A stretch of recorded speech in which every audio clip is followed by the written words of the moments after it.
where I go is, or where I'm fascinated by things is liminal spaces where things are on the threshold. So it's that in between of breathing in, breathing out, and that to me is like a capsule or a space where I go when before I start painting.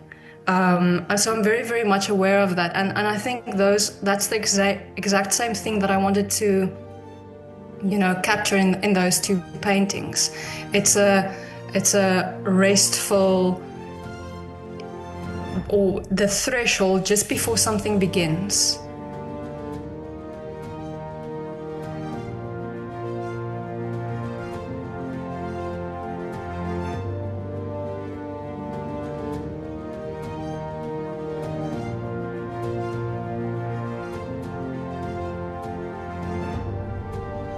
It's so nice to finally meet you.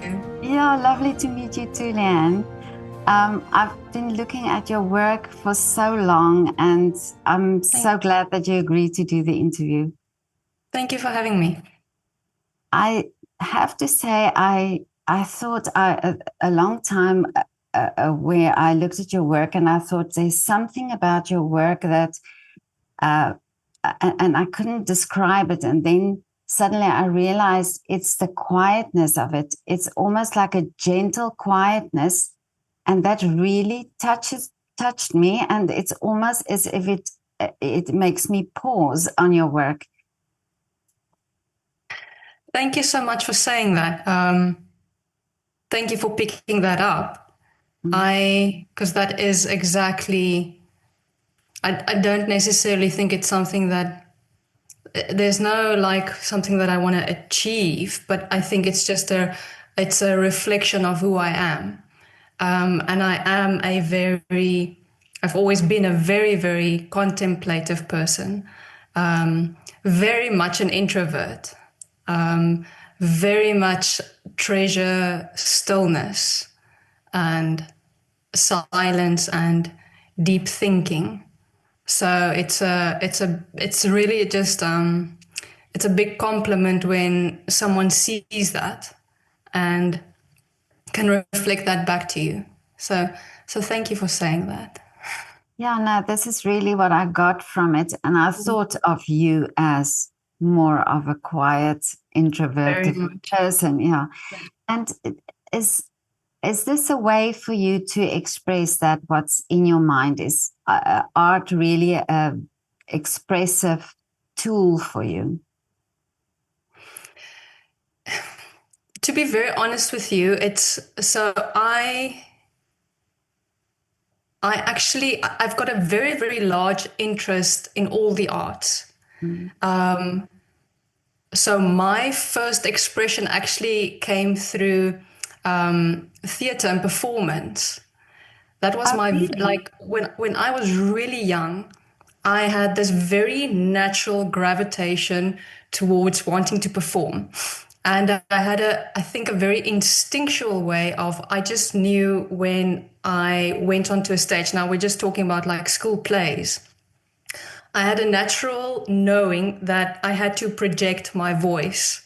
And so it's quite interesting because I think when I come to spaces where it's like a stage or something, then I can, express myself, or whether it's through just I've also got a really big interest in music, and I've started doing singing lessons. So there's definitely that element Wow. of wanting to express myself.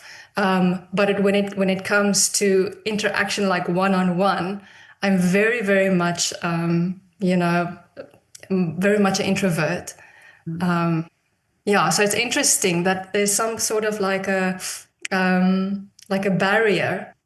Then Yeah. I can be and express. Yeah. But it's interesting because that you say now as a child that I was the same. I Okay. wanted to perform. I really wanted to be on stage, Okay. and even today, if you put me on a stage with a lot of people, I have no stage fright. I can Yeah. talk to thousands of people. Okay, I can also talk to one person, but but I understand completely what you mean. It's a very natural thing for me also to be on the stage. It is, and it's something that I don't quite understand it, if I'm being really honest. But I that's just part of my who I am. Yeah.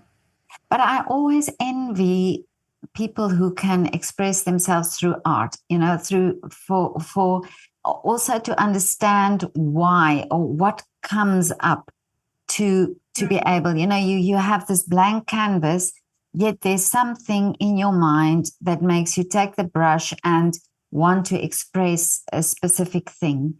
And you have this beautiful woman in white, this painting I love so much. Can you talk to me about her? Well, there's a few ladies in white. So I'm just trying to figure out which one are you referring to. Is there a certain pose? She's lying. Okay, so there's two that those are two ones. And it's called Initium. And it's from the word, Right. it's, sorry? That's right. That's Initium. And it has to do with, well, the word is the beginning. So you'll oftentimes hear the word Initium in a music composition or so on. And I think where I go is, or where I'm fascinated by things is liminal spaces, where things are on the threshold. So it's that in between of breathing in, breathing out, and that to me is like a capsule, or a space where I go before I start painting. So I'm very, very much aware of that, and I think that's the exact same thing that I wanted to, capture in those two paintings. It's a restful,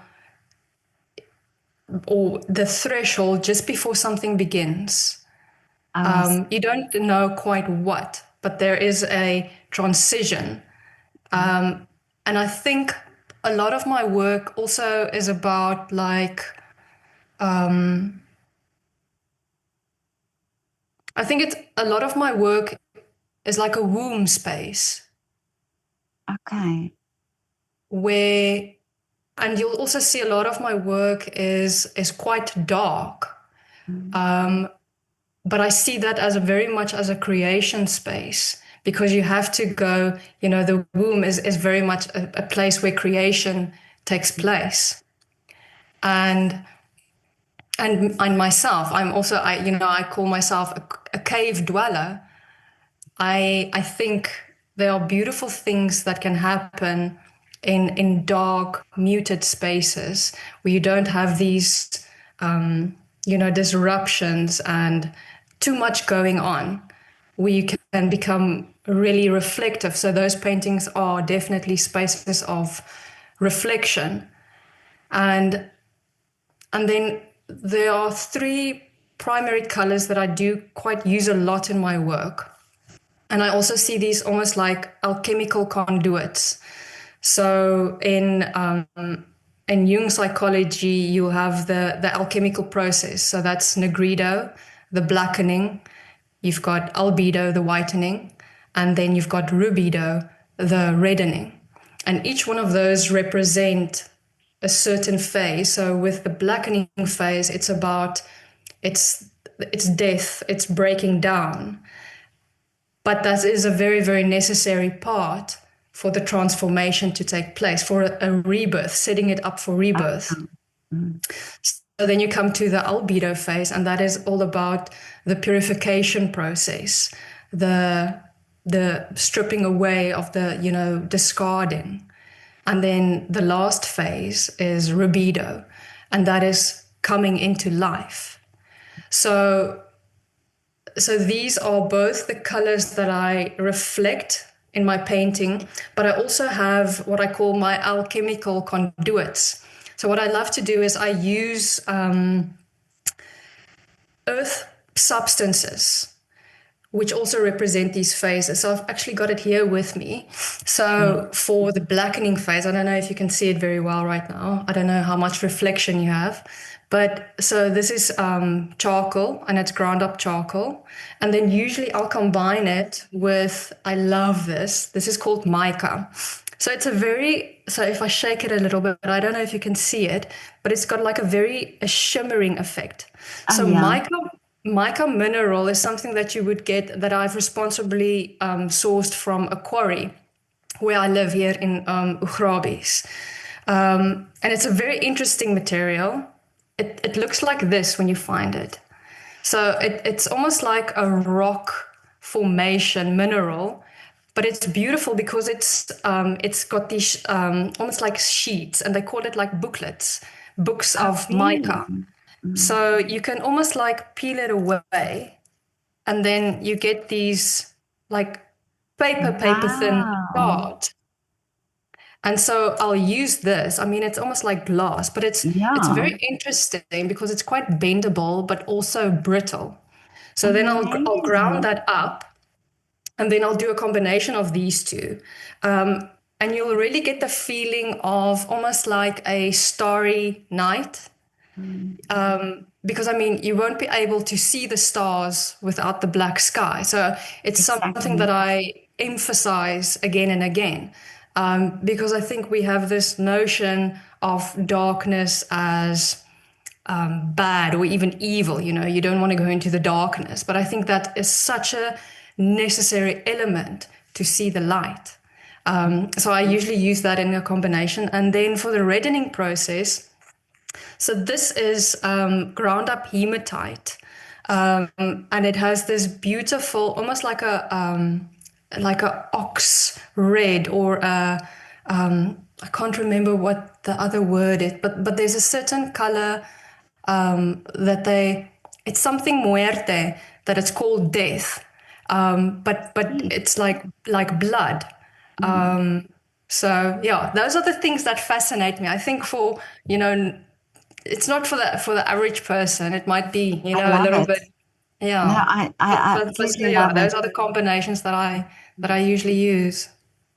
And I love that it speaks in your art as well, you know, that you use that.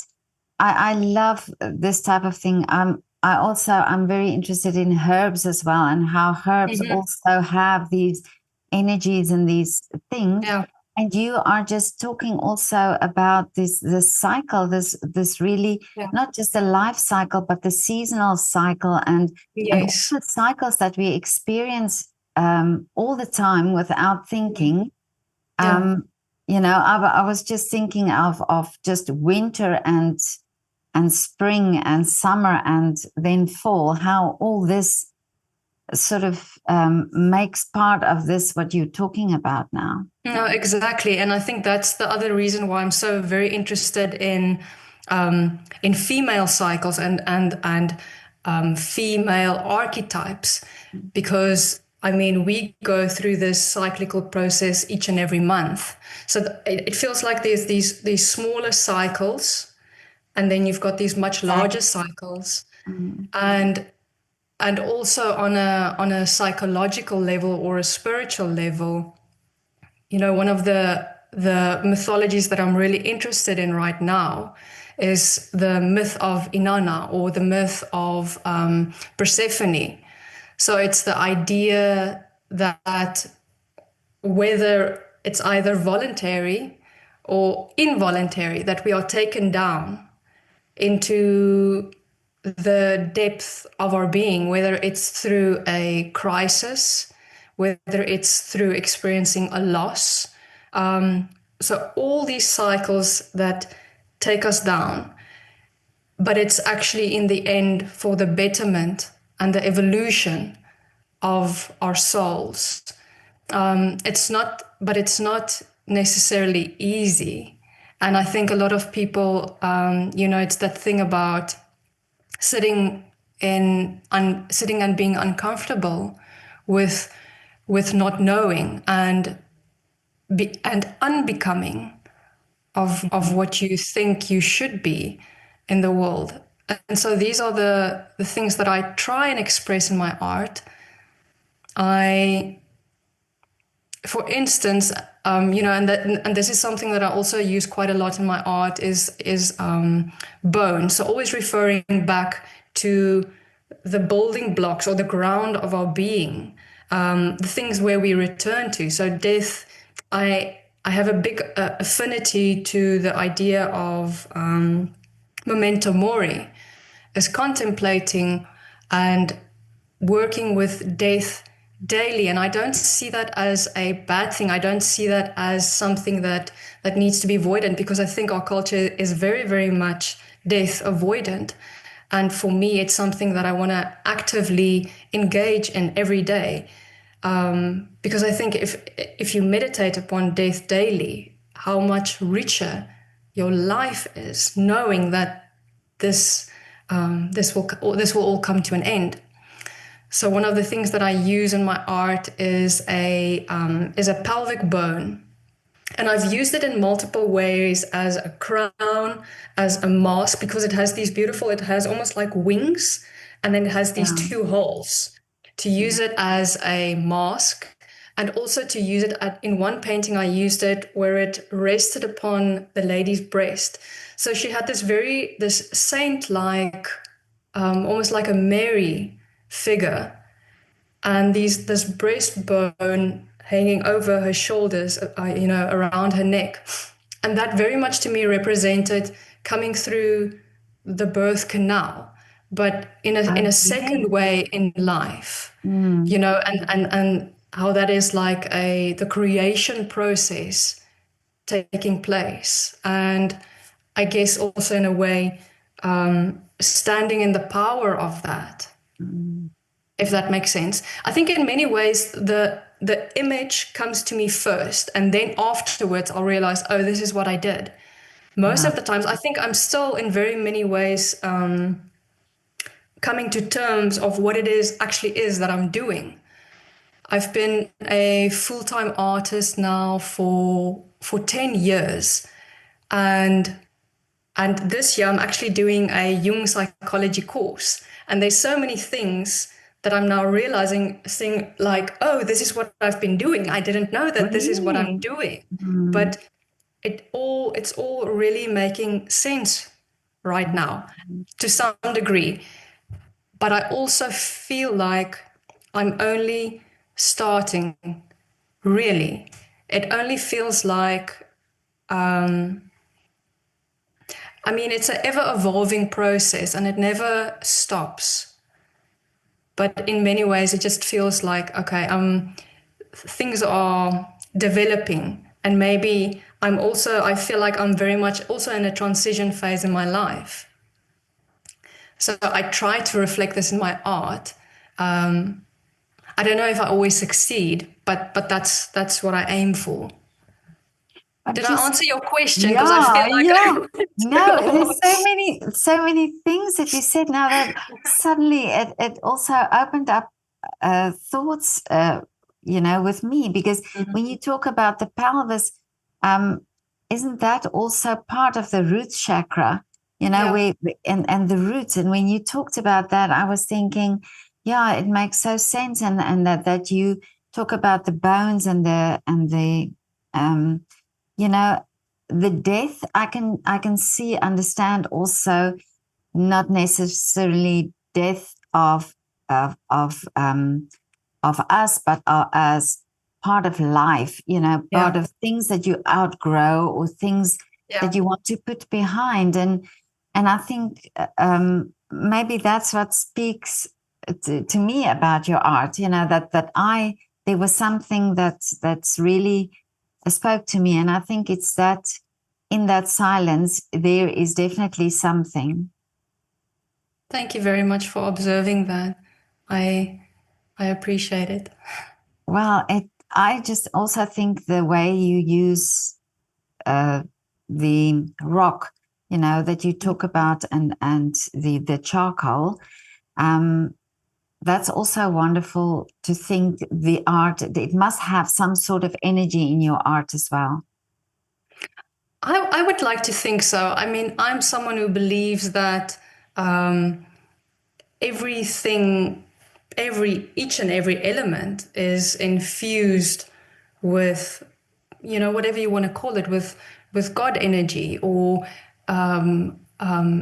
just the essence which permeates your living being. It just maybe vibrates at a slower frequency, but it still holds so much energy. And I really do believe that what you put into a painting, or whatever you do in the world, whatever your hand touches, or whatever you speak to, whatever you listen to while you are painting, I definitely feel like that is something that I'm channeling.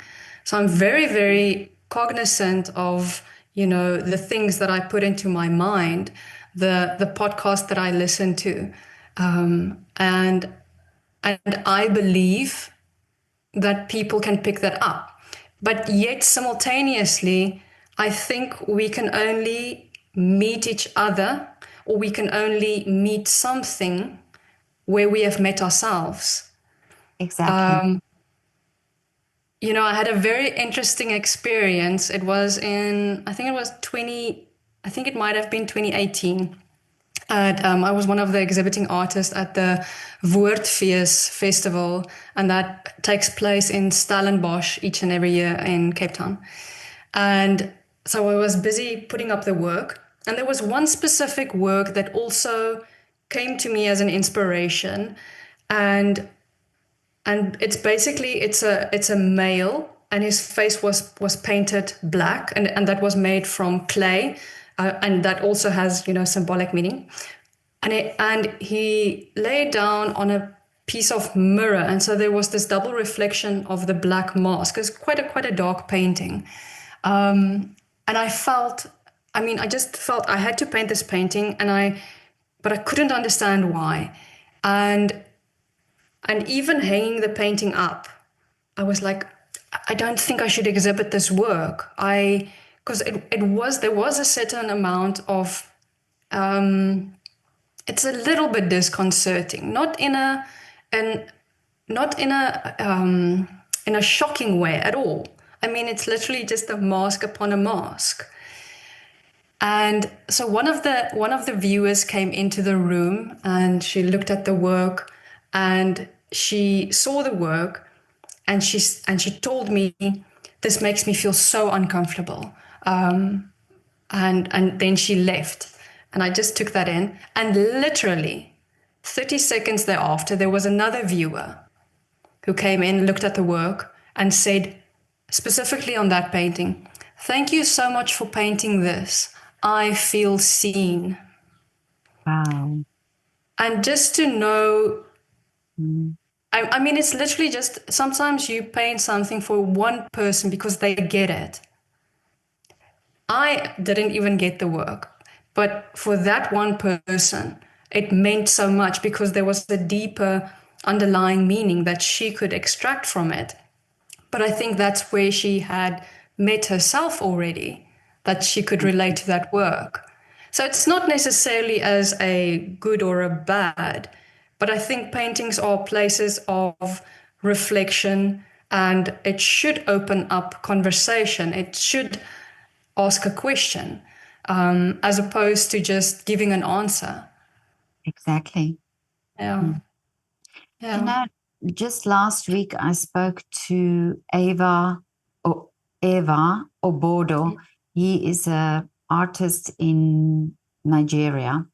Yeah. And we talked about his art. He used charcoal in his art, but he uses the whole pieces of charcoal, and he tells the story about why he uses it. But he talked about artists using what is around them, but what is there where you are, not looking for something outside it. And this is also what you are doing from where you are, and from what you're using.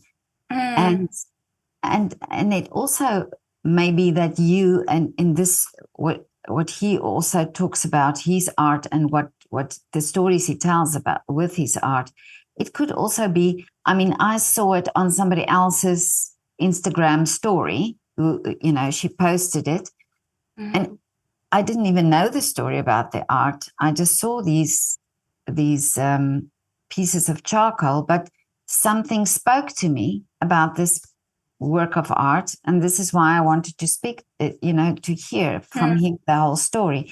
And this is exactly the same what you're saying. Somebody walks in, sees the painting, there's something about that painting that spoke to them, but for another person it's not, it's so it just is like that. No, definitely, I agree. I think, and also on the same topic, but just a different avenue, I think, also when it comes to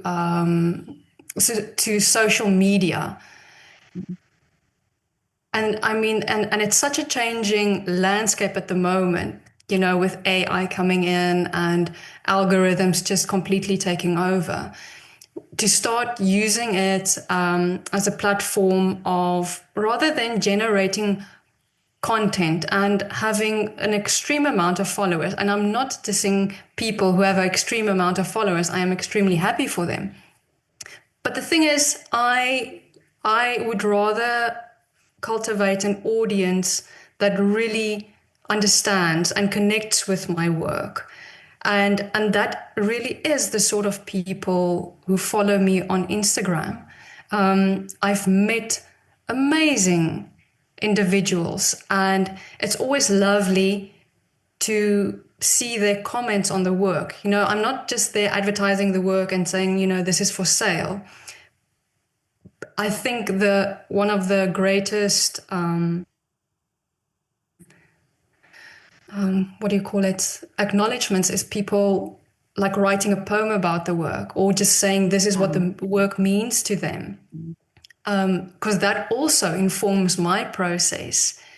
Because again, I create something first. I get the vision, and then I want to create it, and then afterwards I'll usually get the words. And I've oftentimes, when someone writes something, I'll reflect back and say, thank you for saying that. Now I know what this means. So yeah, it's interesting, just this world of art and what it actually brings out in people. I think it's a very, very crucial part of remaining human, especially in these times that we're going through. And I do agree with you. I mean, social media for me is wonderful because I find people like you, Yes. and I find and people who show their art, or people who show what they're doing. Yeah. And then I can also speak to them. But I do agree with you. For me, it's the same thing. It's not about the numbers. For me, it's about what it is. Is it? And I feel if this conversation goes out into the world and it touched one person or changed one person's perspective about something, or then that was good.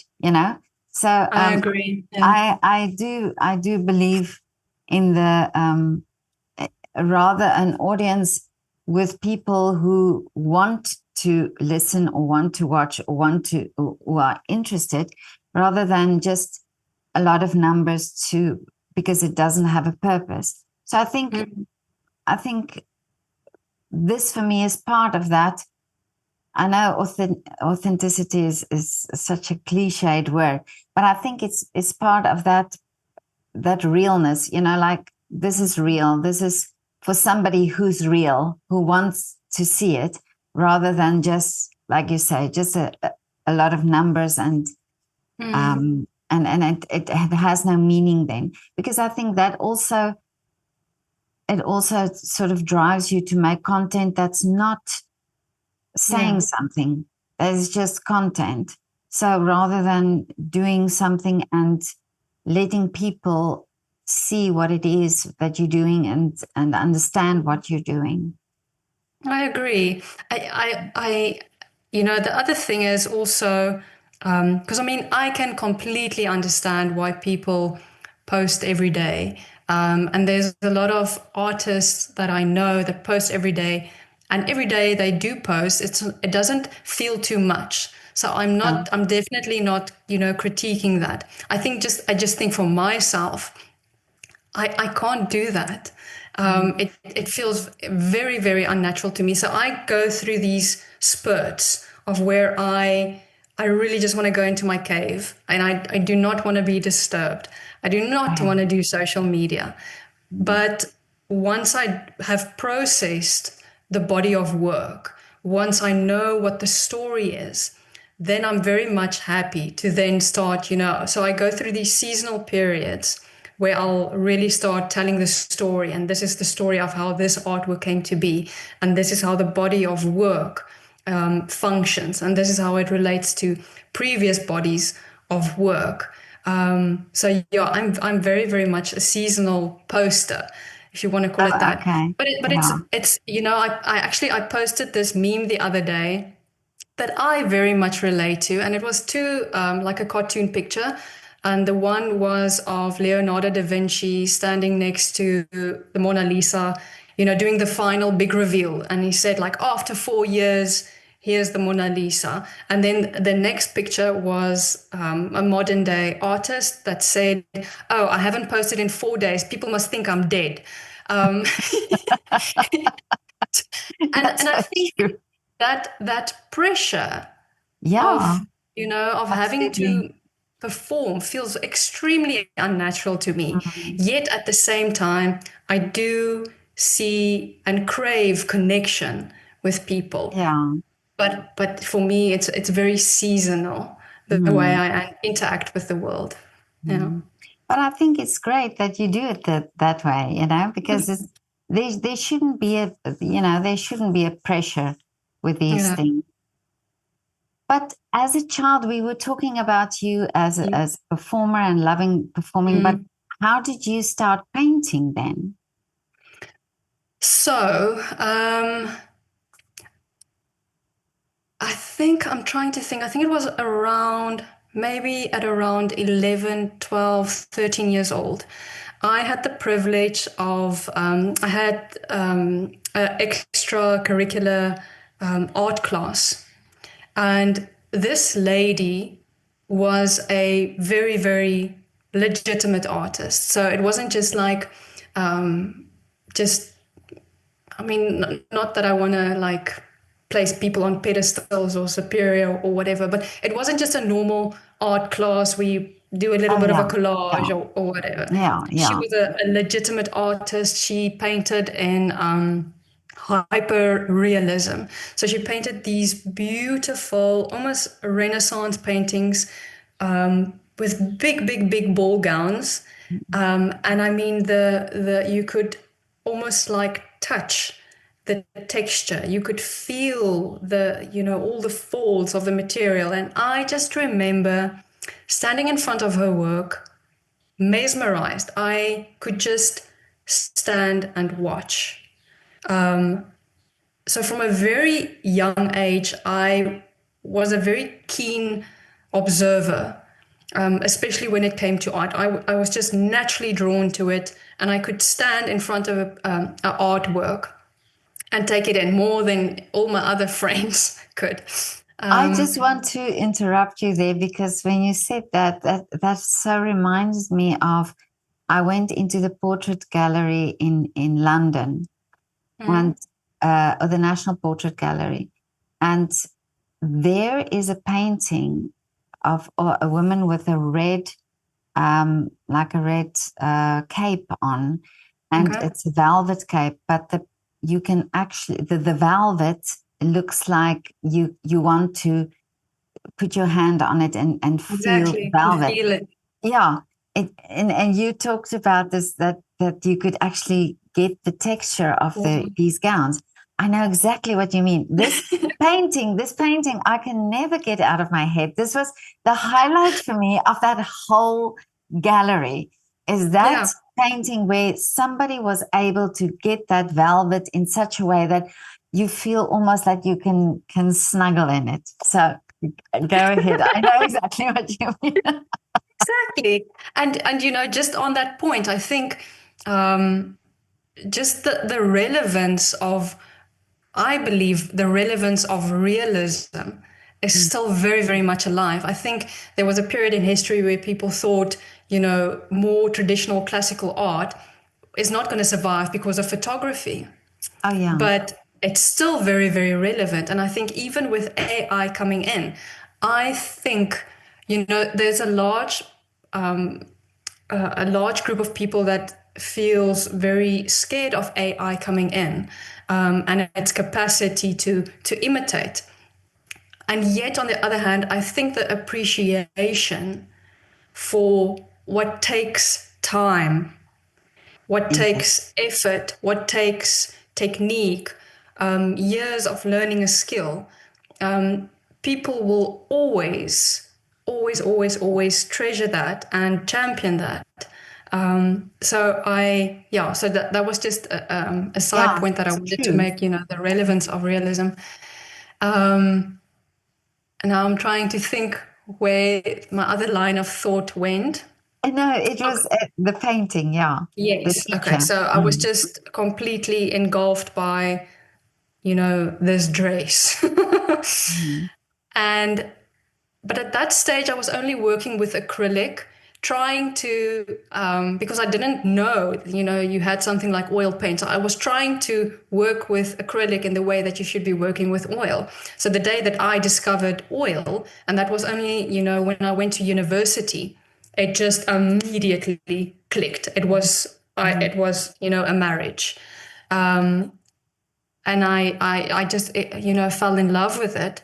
So it just went on from there, trying to and still constantly trying to hone my skill.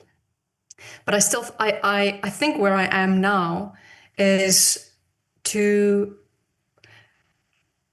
to understand where my next evolution as an artist is coming from. And I don't necessarily have an answer for that yet, but I know my spirit is someone who constantly seeks, constantly not necessarily wants to improve. That's only a small part of it. So yeah, I'm not quite sure what I want to say with that, but in the essence of oil painting, I feel it's a medium that I will never ever stop exploring. Yeah. Do you find this so when you talked about using these minerals in your painting, do you find that there's sometimes a point where if it's a sort of an evolution in in yourself that you try to find new things? Because I'm sure if somebody initially said to you, oh, you can start using minerals or start using charcoal, real charcoal, Mm. that there's almost like, no, I want to go that route where I figure it myself, or where I find it myself, or where I want to use it myself. Yeah, I've always been someone, I mean, since I was small. I Mm. think my first words was in Afrikaans, dankie. And Okay. meaning like, thank you, I'll do it myself. Okay. Very, not mama or papa, it was, thank you, I'll do it. Um, so I'm very much someone who constantly wants to explore new mediums. And the idea with these earth substances that I use, and I mean, I've also used clay, I've used ash, I've used bone meal, and it all comes down to the grounding of our being. There's the Latin word for soil is humus, and humus is the same thing that connects with humility, of being humble. And the idea was, because I feel there is such a large disconnect to nature, although I do think there's a re-emergence of people, wanting to go back Yeah. into nature. And but the idea is to take nature, if I literally can't take people and put them back into the ground, having their feet firmly planted in soil, then let me take the soil and put that on people and use Yeah. that in my art. So to use that same energy and transfer that into a work of art. Mm. So one of the things that I would also do as a ceremonial process is I had this vision, which actually came about when I had a kinesiology session. So for someone who doesn't know about kinesiology, it has a lot to do. It's almost like Reiki, and it does various muscle testing. So your body will give information to the practitioner who is working with you. And during this session, I had this vision of I saw people dancing around in a cave-like space, and I heard this drumming constantly in my head, and I started figuring out, okay, well, how is this going to work in paintings? How does this look like? And again, it was about creating a liminal space. So what I did was I asked my friends. So all of my friends have been my models. Oh, really? Yeah, just saying like you need to do this for me. So what I did was I asked my friend and I painted her with clay slip. So clay slip is just an emulsion where you use a little bit of clay with water. So it's a little bit, it becomes fluid like, slick. And I painted her whole body, her nude body, with this slip so that and then I asked her, setting up this cave like space, I asked her to start moving around in a very primal way, not thinking, not, you know, almost like not what is going to look nice or what's going to look Yeah, beautiful, but yeah. just becoming really aware of your body and start moving around and falling almost like an animal. So going back to a very primal state. And I started, to document these works and creating a painting from that. So that's also where the clay slip came in, almost like this transmutable vehicle of taking someone out of an everyday role and into a space of unbecoming, where there is no objective or an answer, but Oh, it's yeah. just capturing a state of being, and then to photograph that, and that process has evolved even further, where I realized the importance of the ceremony of unbecoming and facilitating these thresholds, these liminal spaces. So there was a lady that approached me it was in 2020, and that at that stage I just created a body of work which was called the medial woman. So medial woman is the media, the woman who stands in the middle. She has her feet in both worlds, this world and then in the world of instinct and intuition and deep knowing. It's a different kind of world. Not everyone can see.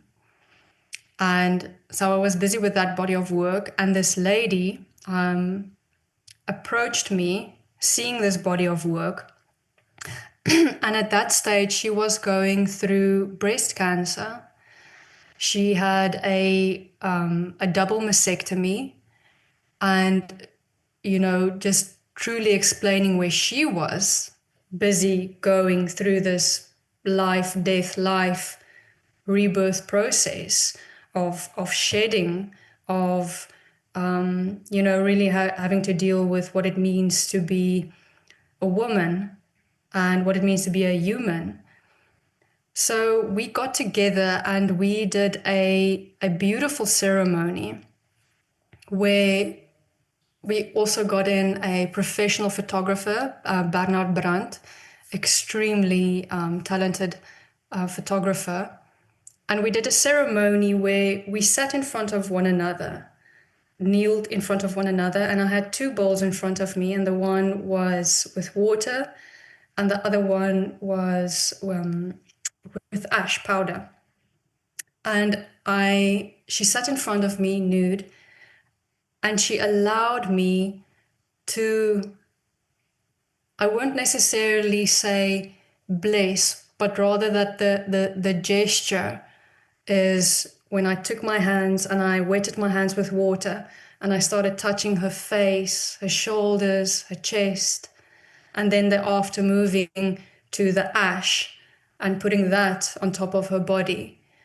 And being in that very vulnerable space of witnessing another human being, essentially going through a major, major breakdown and transformation process in her being, and being able to witness that and to document that. And then thereafter I created a painting of that work, and the work was her with this again this saint-like, we put on a curtain, just with this very, very typical South African. Oh, that curtain that you painted. Yeah, Yeah, yeah. So we beautiful. put that on top of her, Mm.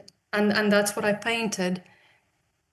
So, but I think I could only again meet her Mm. and be a witness to her because I've experienced my own, very, very dark periods in life. And I think that's why these substances that I introduce into my art, it's a very fine balance, because there's the concept, but then there's Yeah. also the technical side of, you don't want to necessarily put things together and force them together. There has to be a very balanced synergy, which I do try and explore in my work. This whole experience with this woman is now part of Mm. the painting. So Yeah, you because you had this experience with her, of course, this changed how you painted, yeah, and it also changed the story and what people will feel and see yeah. when they look at this painting. Yeah, no, definitely. I don't think you can walk away from something like that unchanged, both, for her, I mean, her process, but also for myself. And I think, again, it felt like such a momentous, such a big moment, of wanting to honor that the art, at that stage the art felt like a byproduct. That wasn't even the most important thing. The most important thing was really showing up in that moment, and looking another human being in the eyes, just acknowledging what they are going through in that moment, and also the absolute privilege to bear witness, for something like that person decided that she also saw it as an art process. I mean, she has her reasons for wanting to do something like that, or engage in a ceremony. But I think for myself, it really felt you get these moments in life where it feels like your soul steps up, and everything else becomes the byproduct. So it was an absolute privilege to do that painting, but more than anything, it was the privilege to sit in front of her and just to bear witness of life and what happens to us in our darkest moments. Yeah. But the ash, why specifically the ash? The ash is the idea, in very simple terms, of ashes to ashes, dust to dust. Oh yeah. It's the place where we return to. So it's a medium that we acknowledge, and we engage, and we don't shy away from the ash and the dust and the essence, the building blocks, everything that we are made of. We it's almost like completing the circle, in some way, I think. But as you painted that and that lace, I saw the lace and I thought it's unbelievable how accurate you did it. And when you look at the Instagram pictures, I haven't seen the actual painting, but it looks really just so absolutely like the lace, and the texture, everything. While you were doing that, just in that process, do you also think about the ceremony or the thought process behind the painting while you are painting it? Very much, and I mean, I'm very much what you would call an empath.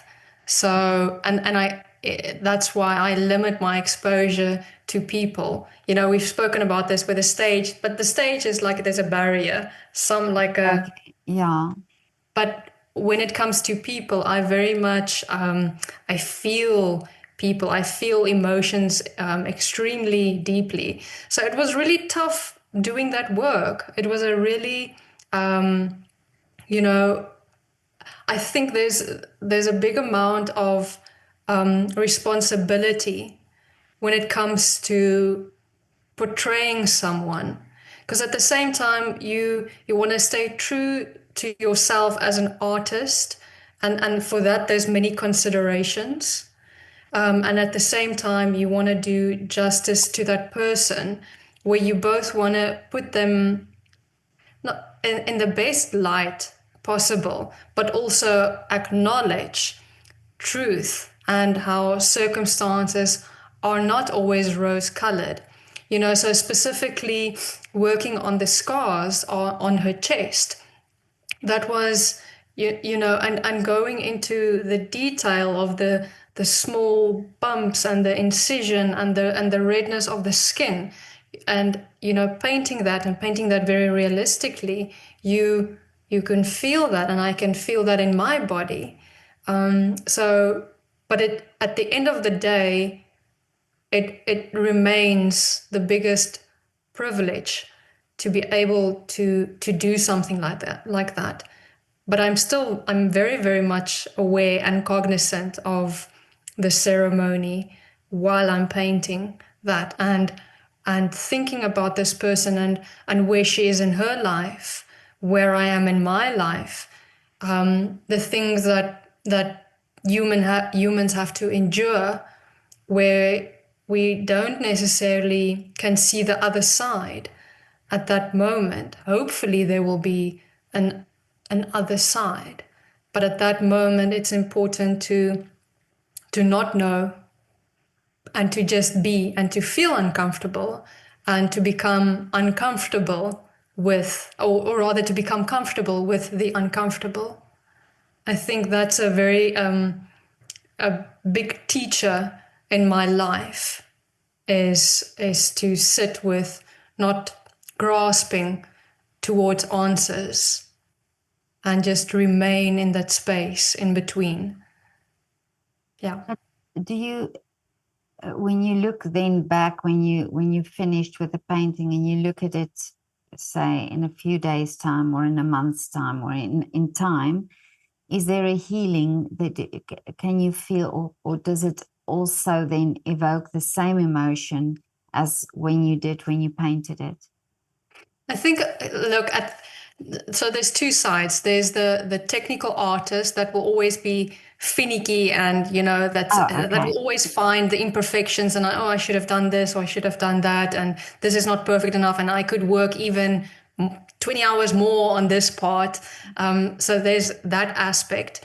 And then afterwards, I think a big healing also comes from when I have completed the work and other people start engaging with the artwork, that I can see that the ripple effect of healing and witnessing and acknowledging is wider.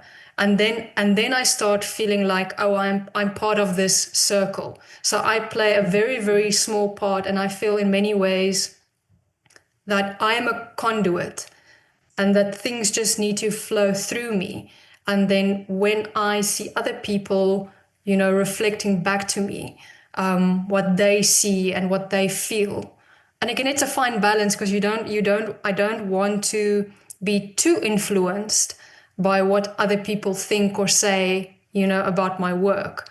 So it's a very fine balance that I need to cut myself off from the outside world. And yet at the same time, when I do get that connection and reflection, I feel very, very much part of this thing going on. I think an artwork is always an evolution. It never stops because people always bring their meaning to an artwork, Of and course. that's how the meaning grows. It's not mine anymore once I put it out there. Yeah. And do you find it easy to sell your work? I mean, as is the business aspect of being an artist is also, Mm. you do all the work and then you have to get it out there and get it in Mm. galleries and sell it. Yeah, I would say I do quite well for myself. A large, I don't have a massive Instagram followers, but the people that do follow me are very, I've got fantastic supporters. So it's interesting because a lot of the people that buy my artwork are recurrent buyers. Oh, I see. I mean, there's a lady, I think she already has I think close to 30 of my artworks in the span of Wow. my career. Mm. And she is someone that has now also, become a friend. She's not just this patron anymore. So, and she is just an incredible supporter. But likewise, I think people, what they really buy into when they buy my work is the story. Yeah. More than anything else, I feel people feel an affinity towards the story that I'm trying to convey in my art. So, and that, in many ways speaks for itself. And I think that's what people gravitate towards. So my sales are quite good. I think like any artist, I go through periods, up and down. Yeah. But the fact that I am a full-time artist, I have been a full-time artist for 10 years now. It's my income. And I think in that regard, I would say, yes, I think I'm quite successful. Obviously, I've got bigger dreams. Yeah.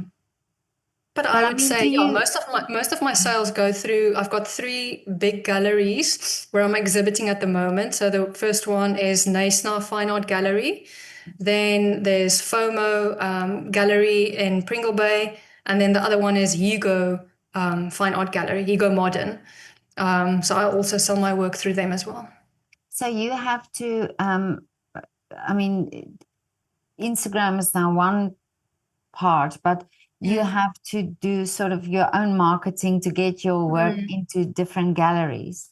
Yeah, But yeah. as an introvert, is that easy for you to do?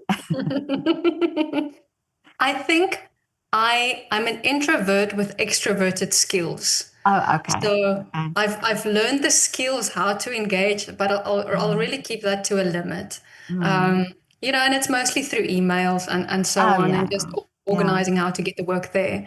But Mm. yeah, that's the most. I mean, it's definitely it's a very strange push pull situation where I do want to engage with people. Not it really it's not something that I take for granted when people come up to you and they tell you, this is what your work means to me. Yet at the same time, I can feel quite overwhelmed when I am in the spotlight. So Yeah. yeah, it's a But balance. yeah. But a lot of artists say that the business side of things, if they can just produce the art and they don't have to worry about, the marketing and the Mm. emails and all of that, then that would be nice. So this is why I always wonder, and Yeah, some artists have just so much business skills and they just yeah. run with it. I, But I, I wish I could actually like have a few mini me's because oh yeah, I'm very particular about the way that I do things, even like the business side of things and the marketing. So it's difficult for me to just pass that on to someone else because I've got a story and I want to connect with people and I want it to be authentic. So it's very difficult for me to hand that over to someone to say like run my Instagram page. That would feel, yeah. I think I would be like a helicopter person hovering over them. How are you going to do this? So, I'm the same. I'm exactly the same. yeah, yeah. So it's a bit tricky. Yeah. And I think I also do it my way. And sometimes Yes. my Yeah. daughter would get so annoyed with me and say, Mm. "Oh, you have to, and they said, no, Let it I'll do it my way. go.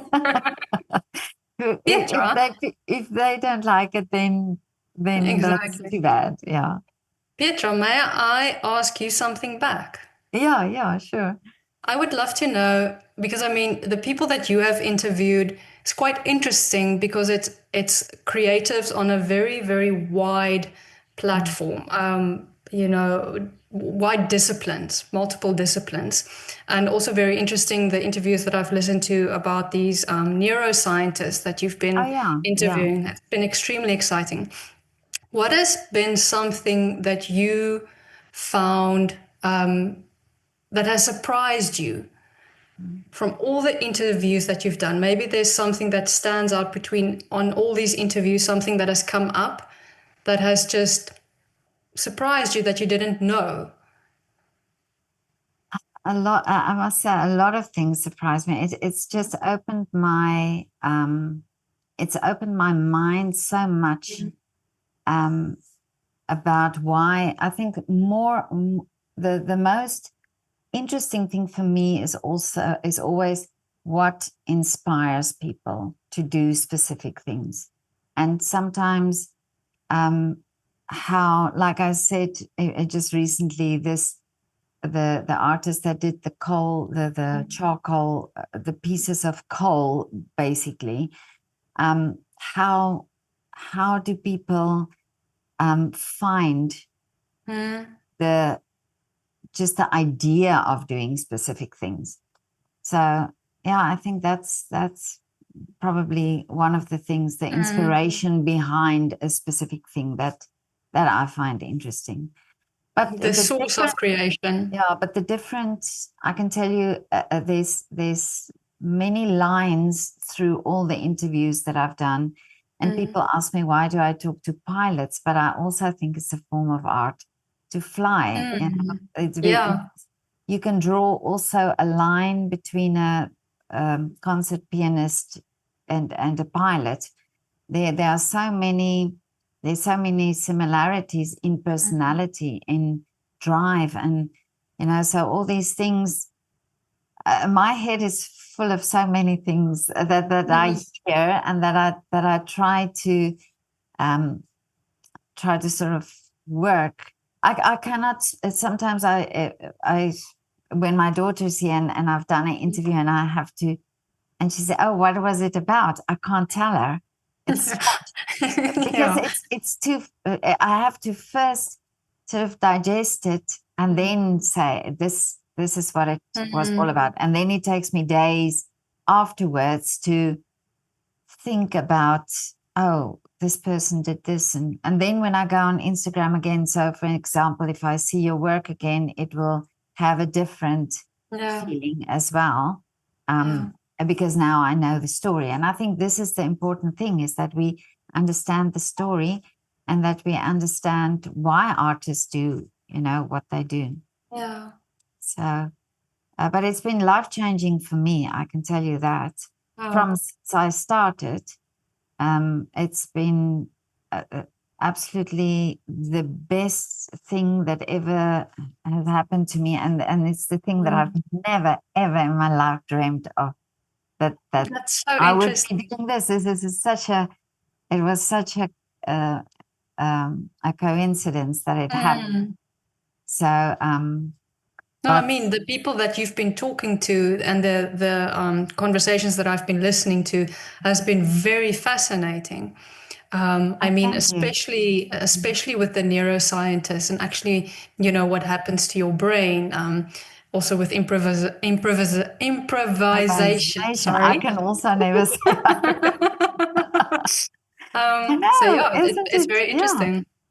And I've talked to so many jazz musicians, and this is always the thing. This is always the thing. Some classical musicians can't improvise, and I was always wondering about that. Why is that? And so I ended up talking to this neuroscientist, and of course, I want to also show the importance of art, because I believe art should be taught alongside science and maths. And this I agree. I only realized by also wondering why art, if I talk to people and I just hear this story and how motivating it is, I wonder why art is not valued. Why do people complain about say going to a concert and paying, I don't know, 30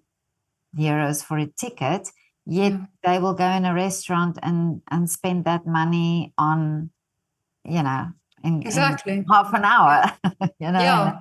No, I agree with you. So it's that sort of thing that got me thinking. And then also I believe people come on my way. So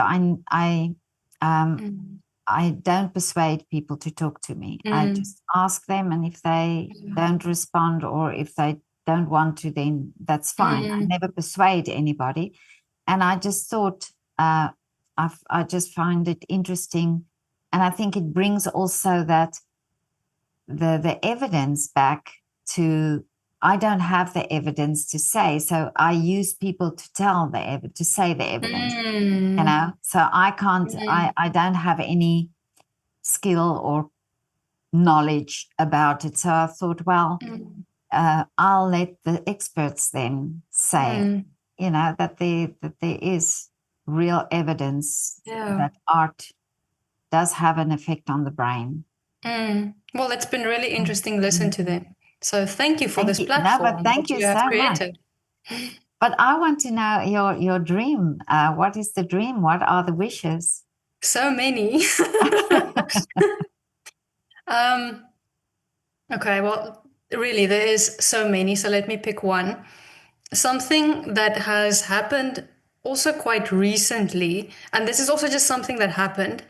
I've been collecting, well, it first started with me collecting these really, I would actually want to say horrible white poofy dresses. So these, it's almost like my grandmother would call it a tutti frutti.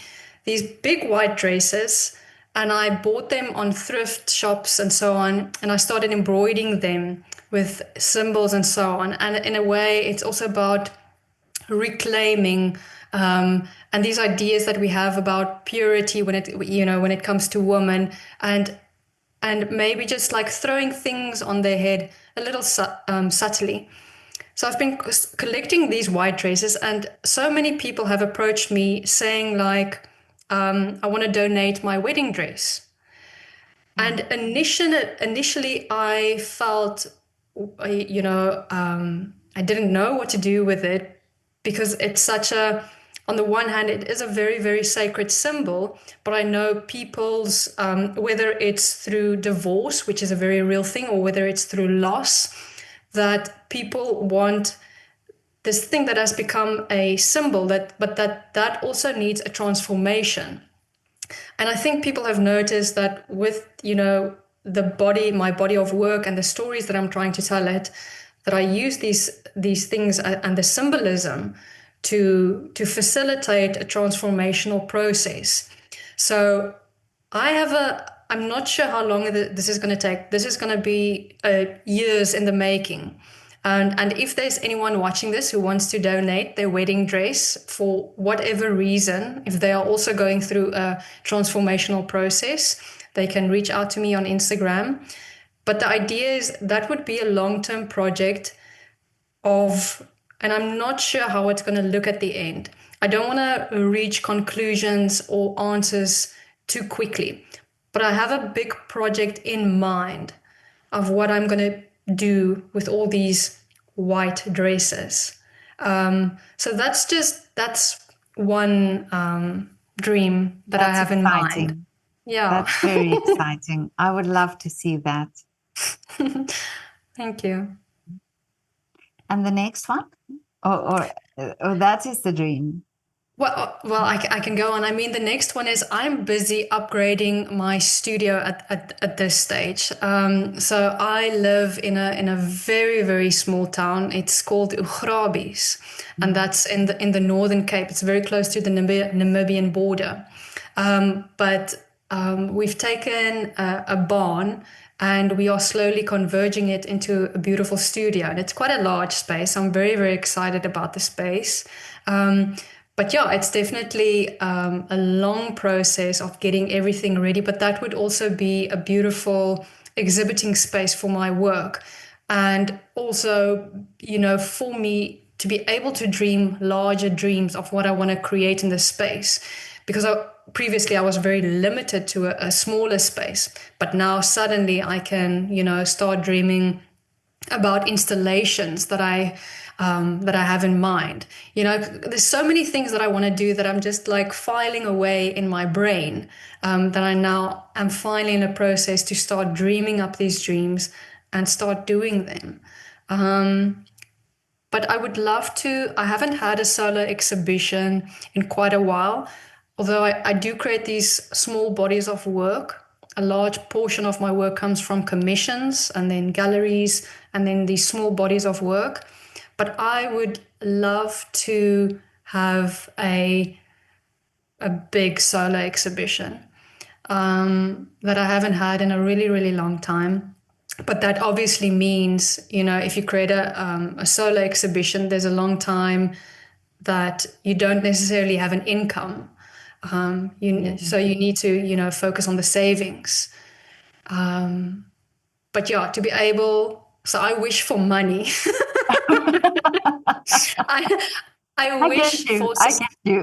for sustainability, to sustain me, to create a large body of work, and then to be able to exhibit that.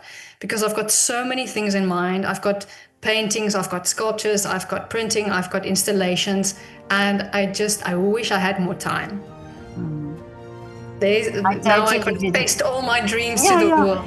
But that's great, because a lot of people who made wishes on my channel, their wishes came true. So let's see. No, definitely.